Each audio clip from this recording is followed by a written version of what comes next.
Namaskaraha. Namaste, Shriji. Namaskaram.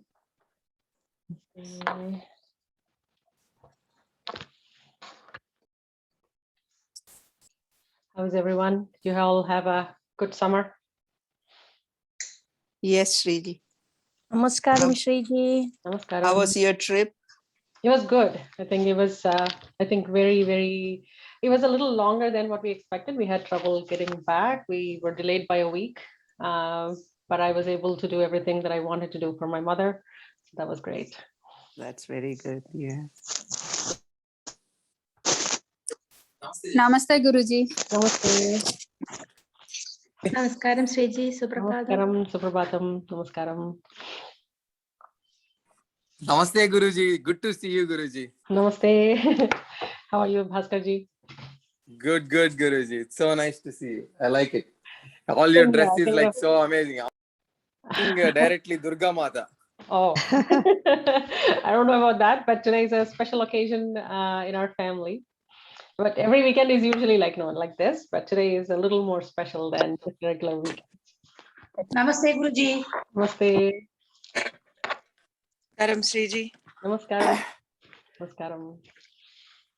Namaskaram, Shriji. Padma here. Namaskaram, Padmaji. How was your trip? It was very good. Actually. Okay. Yeah. Awesome. Awesome. We got delayed by an extra week. We were there. So okay. Mother's blessings. But I was able to do everything that I needed to do for my mother. Yeah. There. So which was Did you go to Kerala? No, I did not end up going to Kerala. Okay. But we did Next visit time. a lot of temples, like all my mother's favorite temples, as well as my grandfather's on both sides. They had real temples, so we had been able to visit them and do some donations and things like that. Yeah, awesome. Next time, Kerala. Yeah, next time.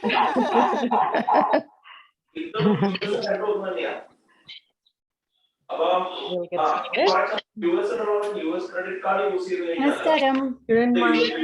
Please, everybody. I could just mute everybody before anybody joins. Like that's not been happening. Let me just mute everyone, please.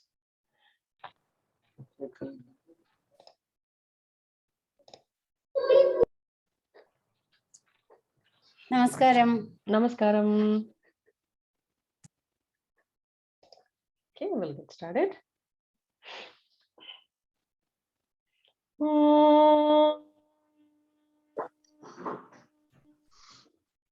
Ganana tva ganapatigum havamahe kavim kavinamupamashravastamam jyeshtarajam brahmanam brahmanaspata anashunvannutibhissidha sadanam Om Shri Mahaganadhipataye Namaha Prano Devi Saraswati Vajebhir Vajinivati Dhinama Vitriyavatu Saraswatyai Namaha Sri Gurubhyo Namaha Harihi Om.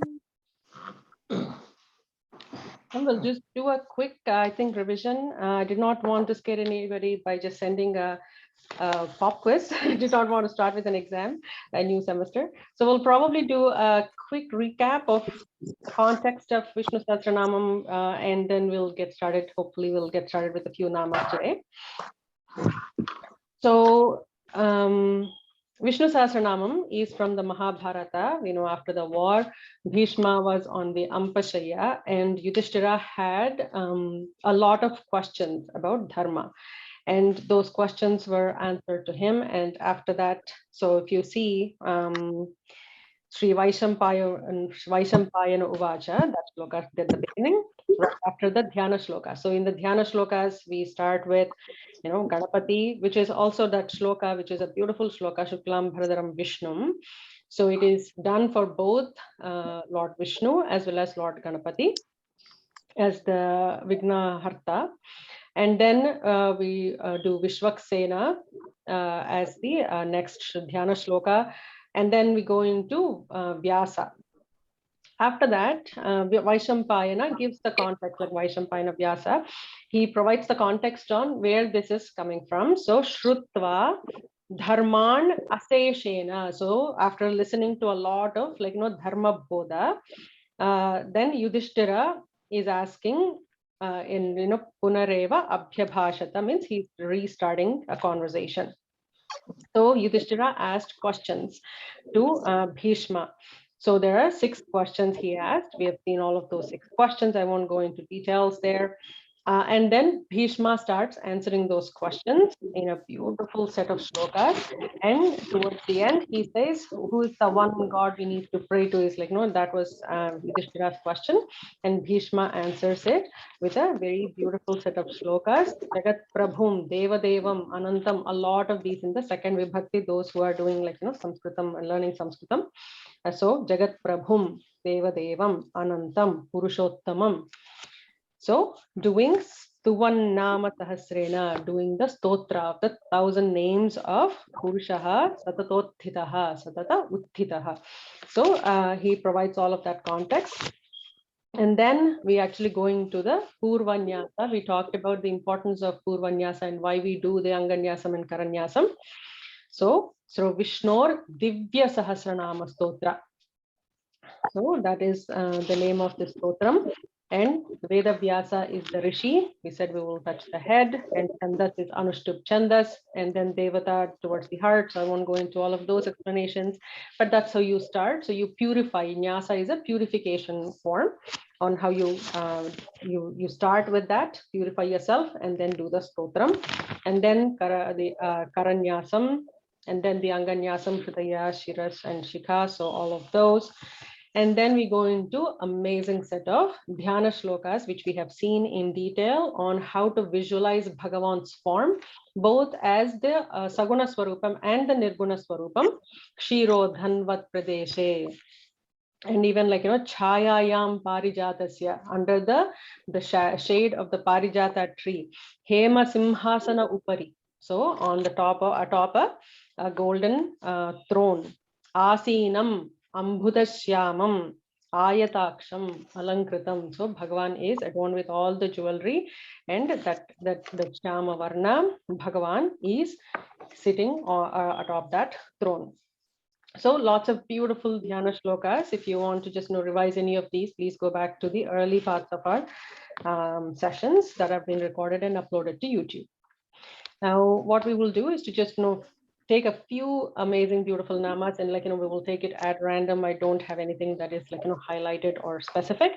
Before we go, and we will see what are some of those key namas that we have seen. We completed till 58th shloka, and we need to start with 59. So let's see how many shloka namas we can cover. If anybody wants us to touch on a specific nama that you want, either you like that nama or it's your favorite nama or you want some more clarification on it, we'll stop there and we'll go into 59th shloka. And during this course, we've also been trying to chant the shloka in the proper way. And there were sessions conducted on how to chant the shlokas. If anybody is interested, those audios, I'm assuming I uploaded all the audios. Those are also available on YouTube on the chanting. So the first shloka in any of the namas, the first few namas describe the entire magnanimity or opulence of Bhagavan. And that's the other thing. We also talked about Bhagavan.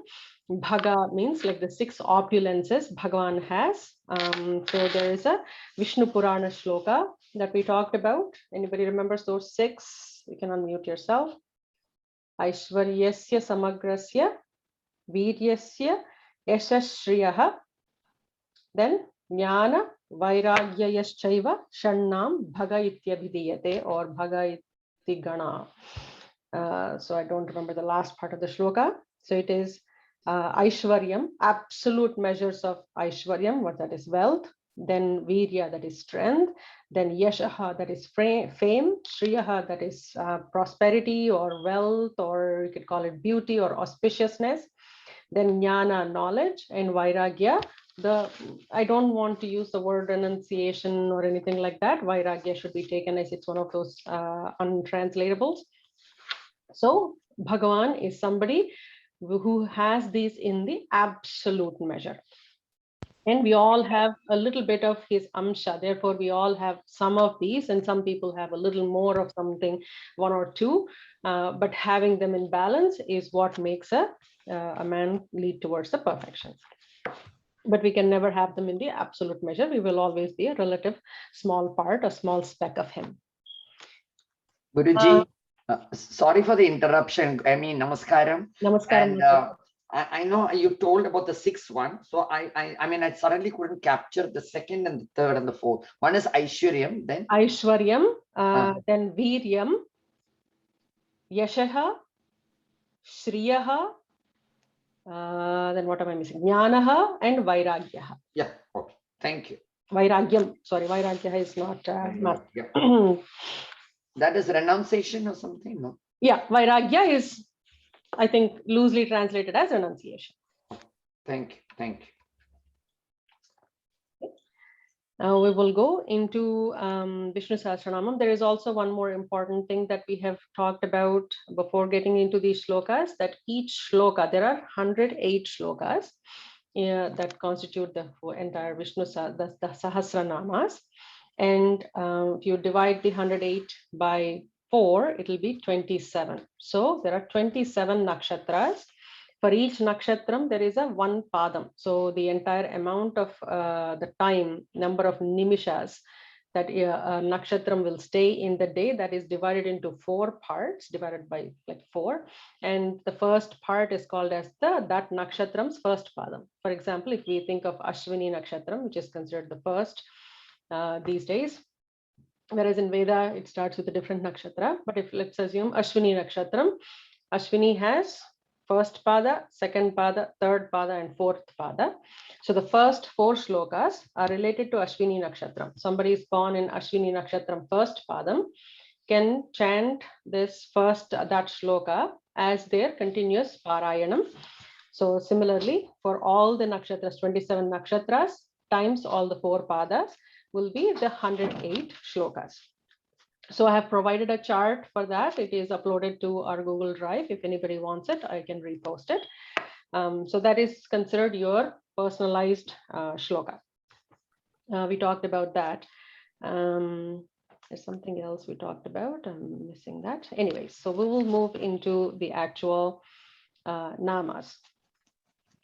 And each of these, yes, that's the other part. So there are different ways of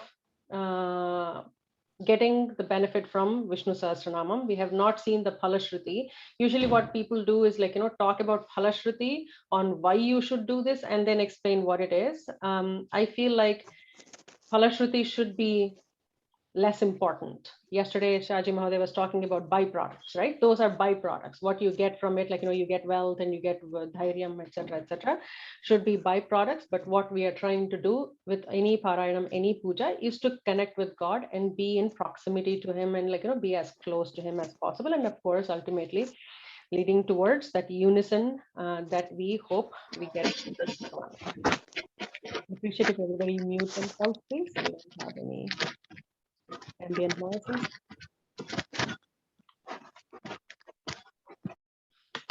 Shriji, namaskaram. This is Bhavani. Namaskaram, Bhavani ji. I have one more question. Would you be able to explain briefly the nyasa and like you enter it and then you get out of it?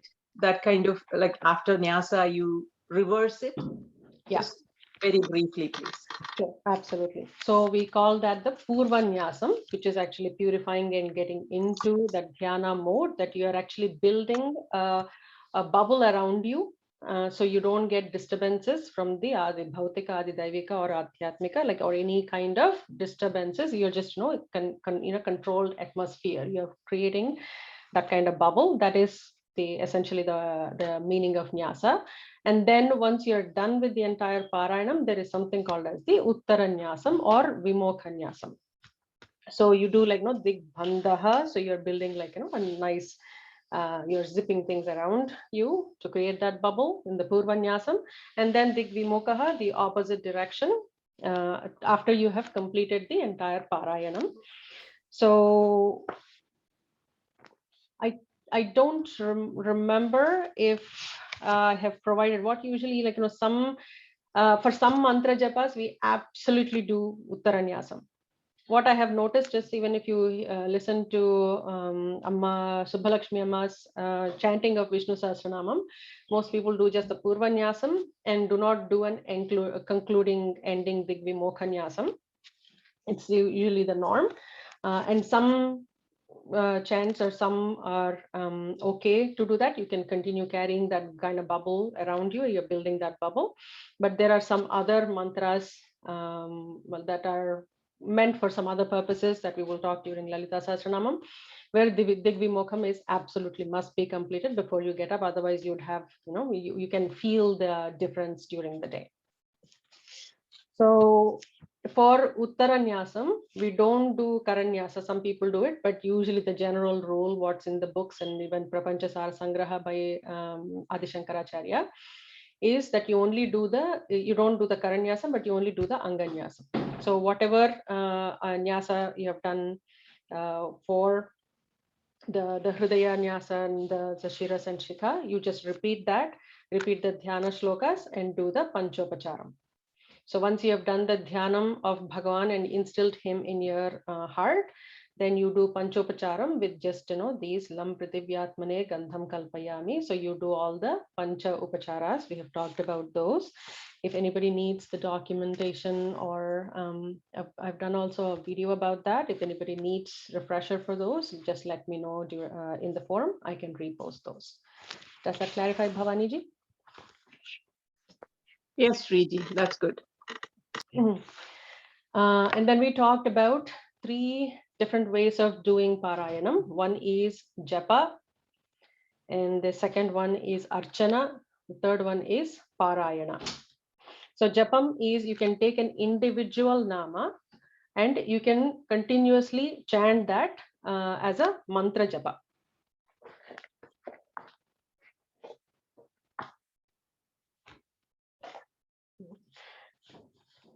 Sorry, that was my husband looking. Okay, so every nama, there are 1,000 namas, and for Vishwam, Om Vishwasmai Namaha or Om Vishnave Namaha, Om Vashatkaraya Namaha. So everything comes in the 4th vibhakti for those who are learning Sanskritam. Think about this is like, Vishwam and Vishnuhu. So as a nama, it comes in the 1st vibhakti. But when you're doing Namaha to Vishwam, I am doing Namaha. So when that 2 comes, it comes in the 4th vibhakti. So Vishnave Namaha or Vashatkaraya Namaha. So I've been also mentioning those individual namas, and if there is like, once you know the meaning and it is kind of something that you feel like, oh yeah, this is my favorite nama, and or I need something like, I have Kamya Japam that I need to do. I have a desire that I need to fulfill, and this namam may be able to help me there. So you would use that 4th vibhakti of that nama and do continuous japam of that nama. And there are so many powerful namas in the entire Vishnu Sahasranamam. We talked about that. You don't want to be on video. Okay.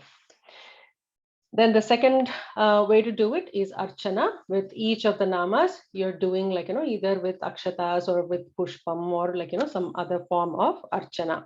And then doing the Parayanam. Parayanam is also like the daily Parayanam, no desire, you're just chanting because you want to chant it. It's like, it's part of your daily routine. That is one way of doing the Parayanam. Then there is a Kamiyaparayanam.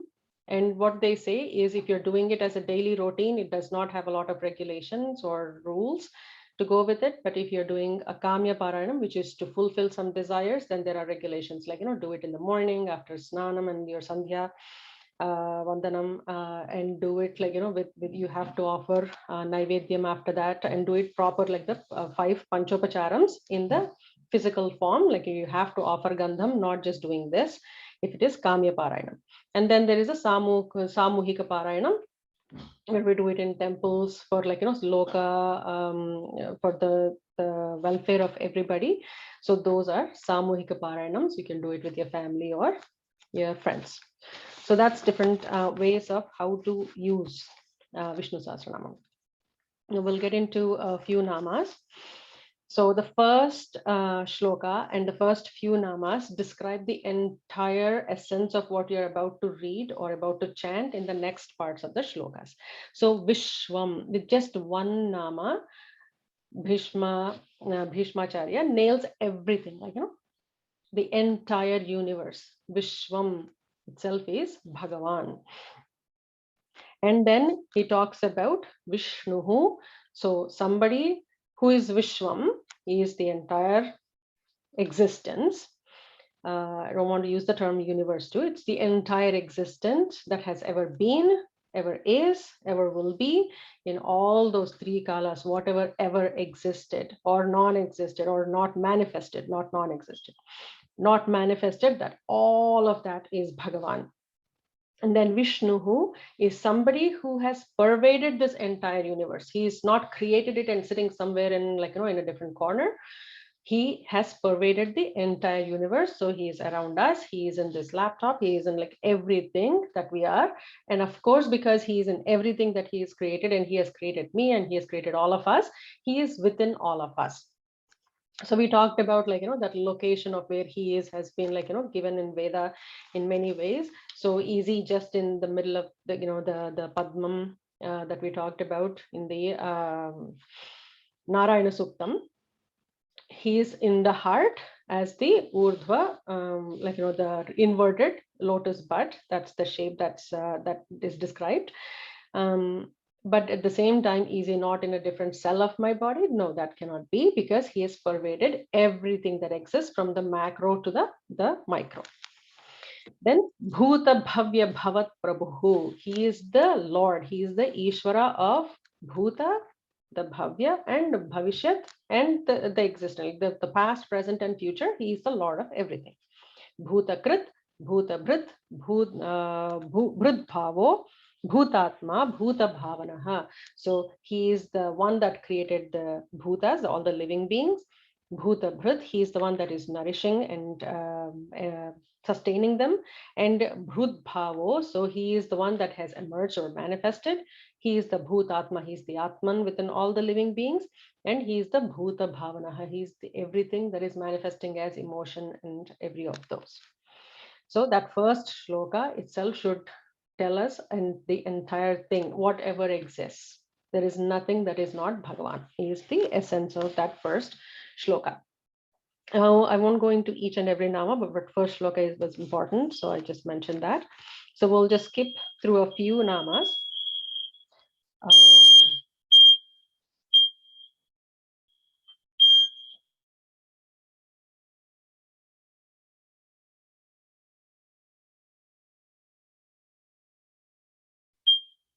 Sorry, I might have to conclude it here. I don't know what's happening. That's why my husband was here trying to tell me something. I didn't understand what he was trying to say.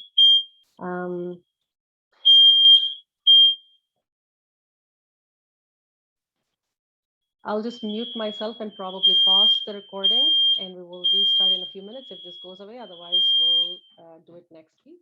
Sorry.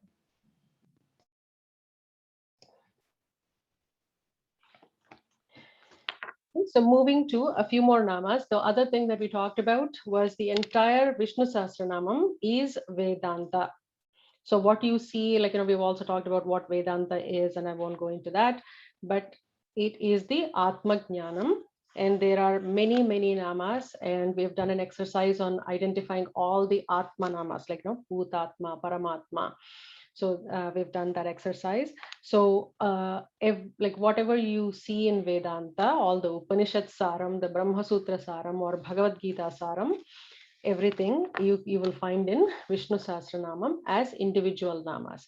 Even if you take a single nama out of this, even then you would find the entire Saram of the Vedanta or all the Upanishads in these namas. So Avyayaha is he cannot be, there is no Vyayam for him. And what is Vyayam? He is not destructible is one thing, but I'm going to use the word, he cannot be Vyayam is expense, right? Like, you cannot, he is expanding as the universe. So we talked about the Big Bang theory and whatnot, the scientists and NASA documents talk about. So there was a Big Bang, and with just, in one moment, the entire universe is created, and it is further expanding, and at some point it is manifesting as we speak. And then at some point, all of this will be unmanifested during the Pralaya Kala.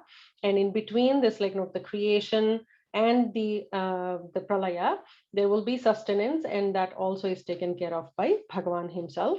And during all of this, there is nothing that is either when we talk about the matter is neither created nor destroyed, it only changes forms. So that's what avyaya means, that nothing is getting spent.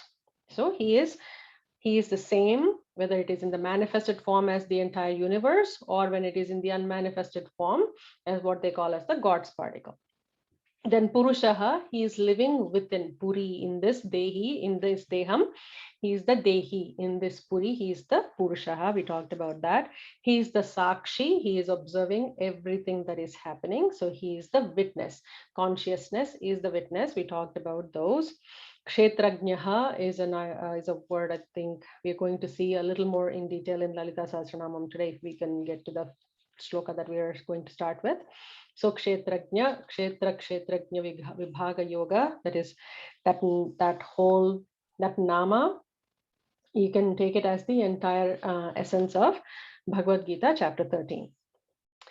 And if you see shloka 5, Swayambhu, so somebody who is emerged from within himself. We talked about the Nimitta Upadana Karanam. Abhinna Nimitta Upadana Karanam. I should also add that word into front. So he is the material cause, and he is also the intellectual cause that has created the entire universe. So he is just not coming up with the idea on how to create the universe. And he did not have a chisel and some wood to start carving. And we talked about Adi Shankaracharya explaining that as the carpenter example. So he wouldn't have had a spot and pre-made material that he could bring and create the universe. He had to generate the material that is required to create the universe from within himself. And we also seen the Urna Nabhi Nyaya at this point. Urna Nabhi is spider, how spider brings out the material that it builds this web with. So similarly, Bhagavan had to bring out the material from within himself. He himself is the material that has created the universe. So Swayambhu, from his own self, he emerged, or he is emerged on his own without any additional resources or causes. Then Shivaha, so we also talked about the abhinnam between Lord Vishnu and Lord Shiva. You would see Vishnu namas in Shiva Sahasranamam, and there are multiple Shiva Sahasranamas, and someday we'll pick those up as well. But in Vishnu Sahasranamam, you see Shambhuhu, Shivaha, and there are some other namas like that. So it just gives the importance of the no difference between the Ashtakshari mantra or the Panchakshari mantra. Then let's see, Padmanabha. We've seen multiple meanings for each of these namas. I'm not going to go into those. I'm just going to pick a few, and we'll start off with the shloka where we need to start. Padmanabha. So we have seen multiple meanings to this. One is, of course, Padmanabha is the Bhagavan has Nabham from Padmam coming out of the Nabhi, and that's where the creation has started from with Chaturmukha Brahmaji, Lord Brahma. But we also talked about what is Padmanabham in the chakras and in the Manipura chakram, and how that is associated with the evolution of a human being from the dharmartha kama moksha, dharmartha kamas to moksha, and up going towards the anahata and the vishuddhi chakras. So we talked about those. Then Pundarikaksha in shloka 12. Pundarikaksha, we talked about using the Pundarikaksha as the Pavaka mantra. So it is by just doing Pundarikaksha, Pundarikaksha, Pundarikaksha, we purify ourselves. So there is a shloka for it, which we talked about. And then the next nama I'm seeing is shloka 13, Vishwayonihi. He is the womb for everything that existed. And that also is like a Bhagavad Gita shloka where Bhagavan says, I am the womb for the entire creation. Moving to shloka 14. So Vedo, Veda Vidavyango, Vedango, Vedavit Kavihi. That entire line is about how Bhagavan has created the Vedas, or Bhagavan is the origin of the Vedas. I shouldn't say creation. Origin of the Vedas, and how he is the one that is the knower of the entire Vedas, and also he is the one who can provide that kind of jnanam of the knowledge of the entire Veda to anybody who is pursuing Vedic studies. And he is the Vedangaha. Vedas are his angas or his limbs, and Vedavit. He is the Vedavit. He is the one who is the knower, and he is also the one who can make somebody the knower of Vedas. And he is the one that is to be known by understanding the Vedas. Then we saw the importance of Chaturatma, Chaturvyuhas, Chaturdamstras, Chaturbhujaha, the Chatur namas, the 4 namas that are talking about four things, the Chaturatma. And we have seen those in detail on why 4 of Chaturvyuhaha. There are 4 vyuhas, Chaturdamstraha and Chaturbhujaha. So go back and refer to those beautiful namas there. Then we have seen Mahanamas in Shloka 19, Mahabuddhihi, Mahaviryo, Mahashaktihi, Mahadyutihi. So again, Mahanama has to be associated with absolute Parabrahman and cannot be used for any basic. So sometimes we say, like, Mahadanandam. But Mahat Shabda is not to be used so loosely. Maha is to be in the absolute Parabrahma Vachaka. Then he is the Shriman, and we have seen multiple meanings for this, and we brought mother into the context here as well, how he is. There is a beautiful Annamacharya Kirtana called as, like, anybody who understands Telugu, Puttu Bhogulamu Memu Bhuvi Haridasulamu. Because, and in that he actually, Annamacharya says, when our father is married to the mother, the wealth, the Shri herself. So who needs to provide anything to us? We are born rich. Nobody needs to provide us any like, money or jobs or anything like that. We are just, by default, we are born rich is what he says. It's a beautiful Kirtana, if anybody wants to listen to it. So Shriman has multiple meanings and related to mother as well. Then we'll go to 24th shloka. Sahasramurtha Vishwatma Sahasrakshas Sahasrapat, one of my favorite shlokas. And you would see that the same kind of, there's significant relevance between like the Narayana Suktam and Purusha Suktam with this, where Bhagavan is Sahasrashirisha Purushaha or Sahasrasirisham Devam. So Bhagavan has 1,000 heads, 1,000 eyes, like, and it just shows 1,000 feet. Sahasra has 2 different meanings. One is 1,000 and one is infinite. So you have to take it as the infinite in this context, that every set of eyes, if he is the one that has created the entire universe and he is within all of us, then all the eyes and all the heads and all the brains, everything that exists is all nothing but him or his property. So in that context, he has infinite Sahasramurtha. Murtha means heads. Vishwatma and Sahasrakshaha. Akshaha is eyes and Sahasrapat is the number of feet. Then 27, Siddhartha Siddha Sankalpaha Siddhidas Siddhi Sadhanaha. So this is for getting all the siddhis. It is used for that purpose as a Kamya chanting, like Kamya Japam. But this is like, somebody who Siddha Arthaha, anybody who is looking for achieving something. So Bhagavan himself is Siddhartha, and he is the one who can bestow that kind of benefit for all his bhaktas, because he is the Bhakta Vatsala. Then there is Vangmi in 29. Vangmi is the speech, like, he provides the quality. He is the one that actually is the speech. We will see a little more in detail when we go into Lalita Sahasranamam, Para Pashyanti, Vaikhari, Madhyama, all of those will come. So he is the Nada Brahman, and he is the one that is the voice within us.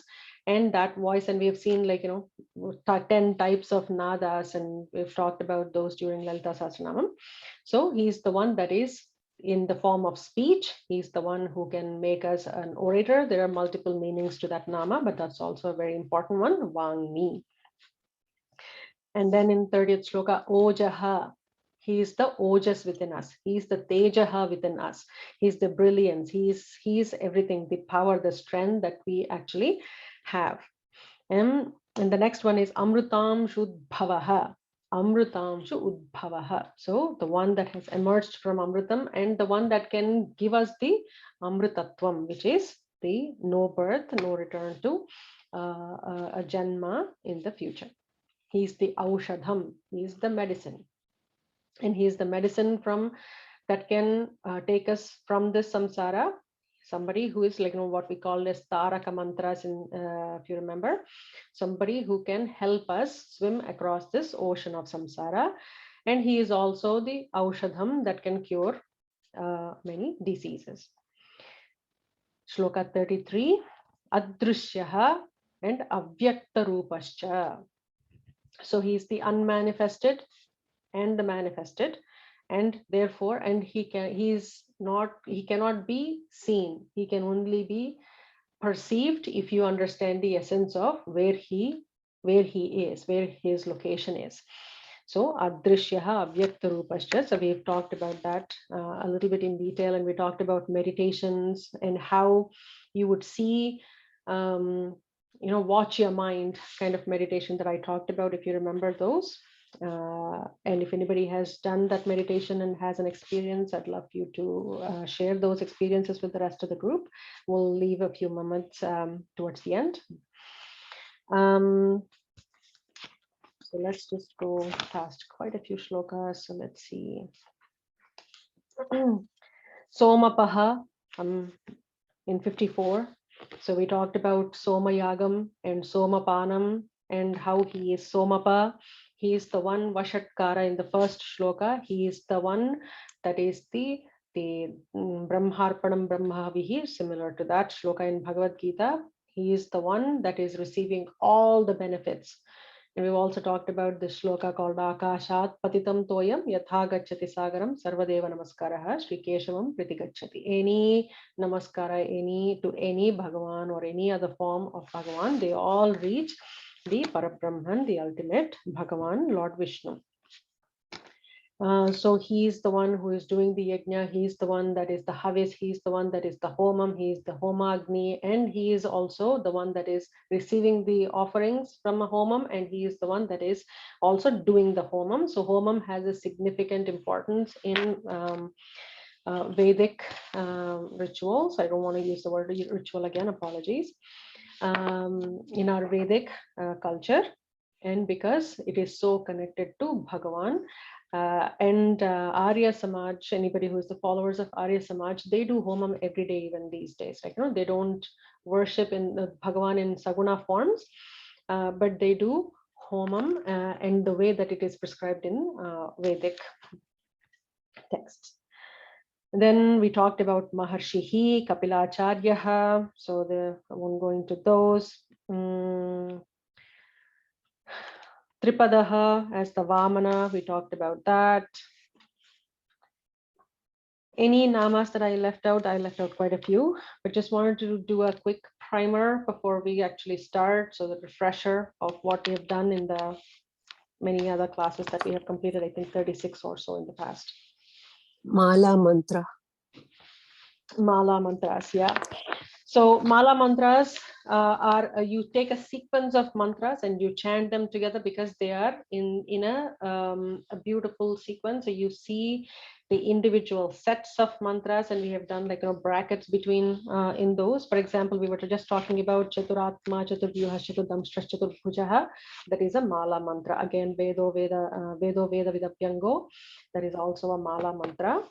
So it is a sequence of mantras, and we'll see a little more about mala mantras when we do the primer or refresher of Lalita Sahasranamam. Anybody wants to share any experiences or anything I missed?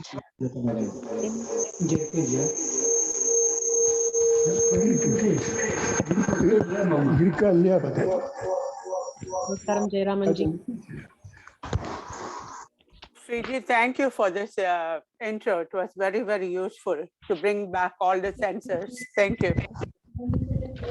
Yeah, so I think even if when you just try to do a quick chant and try to do, instead of doing the entire shloka Achyuta Pradita Prana, at least just when you're doing that, you will remember like the meanings of what each of those are. And there were 108 namas that we would have taken out of this that I shared as well in the group, that are the essence of the Nirguna Brahman and what Nirguna Brahman is. And we also talked about many other religions or other people thinking we have so many gods, and why do you need so many gods? It's not so many gods. And we have talked about some of those myths, how we start associating or getting close to a form of Bhagavan that is closer to our heart. At the same time, we kind of evolve into understanding that there is no difference at all, and there is ultimately one Parabrahman.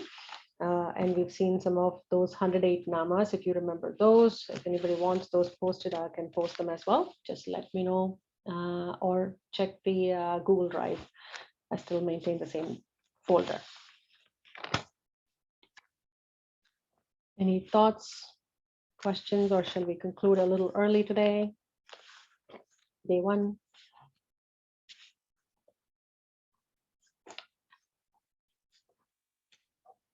Shriji, I'm not entirely clear about the name Kritanta Krita. Kritanta Krit. So somebody who is the action, and we talked about Triputi. Yes. So the one that does the action itself, and the action that it is offered to. So all of those together. So kamaha, somebody who gets rid of all of our kamas, to gets rid of all our desires. And then kama kritkantaha. So how he also creates the desires within us. And then he makes us do actions. So yesterday we were talking about yantra rudhani mayaya, right? As if we are all on this this machine that is being run by Maya. So he is the one who makes us go into the Maya, and he is the only one that can bring us out of the Maya. So krita antakrit. That's the meaning of that nama. Okay. Thank you. So try chanting the so far, how many ever shlokas. If you want to do the full entire Sahasranamam, that'll be great. But if not, at least till 58 shlokas. There are few namas that we have highlighted in gold letters. Achyutananta Govinda. We talked about the importance of those 3 namas and how that just is why our grandparents or our parents used to say that so often. Achyutananta Govinda is very important. Govinda Nama has more than 10 different meanings. We talked about those, and Govinda appears quite a few times. And then we talked about the 24 Keshava Namas, if anybody remembers those. Those are very important as well. Keshava, Narayana, Madhava, Govinda. And the Achamanam is done with that, and we start off pujas with the 24 Keshava Namas if we are doing the Purvokta karmas. And in Vaidika karma, the Achamanam is done differently. And in Tantrika karmas, it's done differently. But Purvokta karmas, we start with the 24 Keshava Namas. For Sandhya Vandanam, we use the Achyutananta Govinda and then go into the Keshava Namas. So highlight while you're chanting, just take it a little slowly, and I'm trying to remember at least the first meaning, even if it is the physical, explaining the physical form of Bhagavan. That's how we will revise. So just go through all the shlokas, highlight what you feel is very important. And next week, we'll leave a few moments towards the end to see if anybody has any thoughts or questions. We'll talk about those namas, but we will start with 59th shloka next week. So there was a question on chat. Where do I start learning the chanting? I thought we were learning it from the beginning today. Oh, Asha ji, namaste. So we have, this is the study class where we go into deeper meanings of each of the namas. I have conducted chanting classes last year as a separate session in the evenings. I'm considering that for this year as well, if there is enough interest. So if you don't mind, if you're interested, just post it in the forum. I totally am with you on knowing how to chant is very, very important. And to me, knowing to not just chant, I've told everybody that I've been chanting Vishnu Sahasranamam since I was probably 8 years old. Without understanding the deeper meanings and Shankara Bhashyam until much, much later in my life. And I felt like I missed out so much not knowing the meanings.